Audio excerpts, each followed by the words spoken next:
नमस्कार, मैं मनीष स्वागत करता हूं आपको अपने इस यूट्यूब चैनल पे। दोस्तों, रेलवे में जब आप लोग फॉर्म डालते हैं तो उस समय एक पॉइंट को ध्यान में नहीं रखते हैं कि कौन सा जोन हमें रहनी है, सरवाइव करनी है, जॉब करनी है। कहीं भी नौकरी हो जाए, इस बात को तवज्जो देते हैं। हालांकि जैसे ही अंदर जाते हैं आपको अपने घर की याद आने लगती है। तो मैं आपको एक पॉइंट पे ध्यान आकर्षण करवाना चाहूँगा जो नोटिस में दिया हुआ है। पहले क्या होता था कि म्यूचुअल हो जाते थे, ट्रांसफ़र हो जाते थे, लेकिन जिस तरीके से नोटिस में प्रॉपर मेंशन कर रखा है उससे इन फ्यूचर क्या दिक्कतें होगी, तमाम चीज़ों के बारे में हम डिस्कस करेंगे। चैनल पर नए तो सब्सक्राइब कर लीजिएगा। आज हम बात करने वाले हैं आरआरबी एनटीपीसी के बेस्ट बुक की, जो कि चक्षु प्रकाशन की है।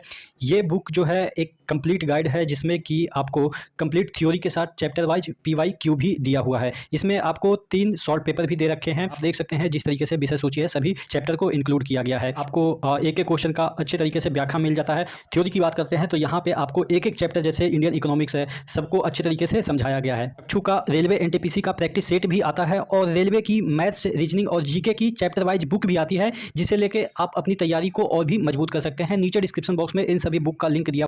देखिएगा, ये जो नोटिस है आपका, ये आपके एनटीपीसी के नोटिस है। जो अभी के नोटिस आए हैं उसका नोटिस है।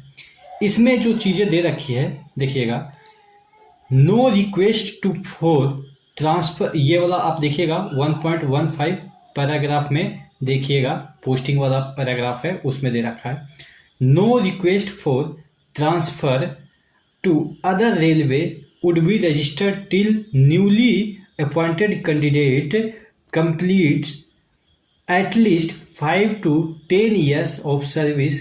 Candidate thus ahead to choose their RRB will due care and consideration. आप इस बात को ध्यान रखिएगा कि आपका जो रिक्वेस्ट है वो रजिस्टर्ड ही नहीं होगा। आप ऑनलाइन, अब तो सब जमाना हो गया, ऑनलाइन रजिस्टर कीजिएगा ट्रांसफ़र के लिए, तो वो ट्रांसफ़र के लिए जो है वो रजिस्टर ही नहीं होगा। म्यूचुअल तो आपको मिल जाएगा, लेकिन जब ट्रांसफ़र की बात कर रहे हैं तो कम से कम तो आपको 5 से 10 साल, और आपको भी पता है कि जहाँ तक पैरवी स्रोत पैसा ना हो तो मिनिमम आप मान के चलो कि 8 से 9 साल लग ही जाएंगे। तो जब भी आप फॉर्म भर रहे हो तो इस बात को ध्यान रखिएगा कि आपका ट्रांसफ़र 10 साल नहीं होने जा रहा है। हाँ, म्यूचुअल में भी ये कंडीशन लग सकती है, लेकिन हालांकि अभी तक म्यूचुअल के बारे में ऐसा कुछ नहीं कहा गया है, क्योंकि म्यूचुअल में क्या होता है कि उनको कैंडिडेट मिल ही जाती है। लेकिन फिर भी आपको इस बात का ध्यान रखना, जब ये खुद बोल रहे हैं कि 5 से 10 साल आप अपने जगह पे काम करेंगे तभी आप एलिजिबल होंगे ट्रांसफ़र के लिए। तो ये बहुत बड़ा चीज़ है और आशा करते हैं कि आप इस बात को ध्यान में रखिएगा कि आपका कहाँ पे नेटिव जोन है, वहीं से ज़्यादातर ट्राई कीजिएगा अप्लाई करने के लिए। वैसे अगर आप होम सिकनेस से परे हैं, यानी कि आपको कोई फ़र्क नहीं पड़ता है कि आप कहाँ पे जॉब करते हैं, तब तो कोई दिक्कत ही नहीं है। हालांकि मुझे जहाँ तक पता है कि जिनका फर्स्ट अभी तक कोई जॉब नहीं लगा है, उनके लिए ये मैटर ही नहीं करता है कि कहाँ उनको जॉब मिले, बस उनके लिए मैटर करता है कि जॉब मिले। लेकिन हाँ, जो किसी न किसी एग्ज़ाम में ऑलरेडी सिलेक्ट हुए होंगे वो इस बात को समझते होंगे, मेरे जैसे लोग। जब मैं पहली बार जॉब किया था तो मुझे भी इस बात का इल्म नहीं था कि दूसरे जगह जॉब करने के बाद कितनी दिक्कतें होती है।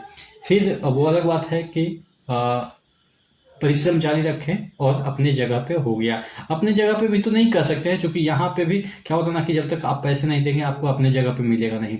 तो यहाँ भी हुआ है, लेकिन हाँ, इतना आशा है कि 1-2 साल में अपने जगह पे चले जाएंगे। ठीक है, तो ये चीज़ें हैं, कंसीडर कीजिएगा इस बात को कि रेलवे में जब भी आप फॉर्म भरिएगा तो वहाँ पे आपको 5 से 10 साल लग जाएंगे मिनिमम रजिस्टर करने में। और रजिस्टर के बाद कब आपका वो तो एलिजिबल होंगे कि 5 साल के बाद आप एलिजिबल होंगे ट्रांसफ़र के लिए, लेकिन ट्रांसफ़र होगा इसकी कोई गारंटी नहीं है, क्योंकि आपको भी पता है कि रेलवे में बहुत सारा स्लो प्रोसेस चलता है। ठीक है, तो नेक्स्ट वीडियो में मिलते हैं, तब तक के लिए जय हिंद।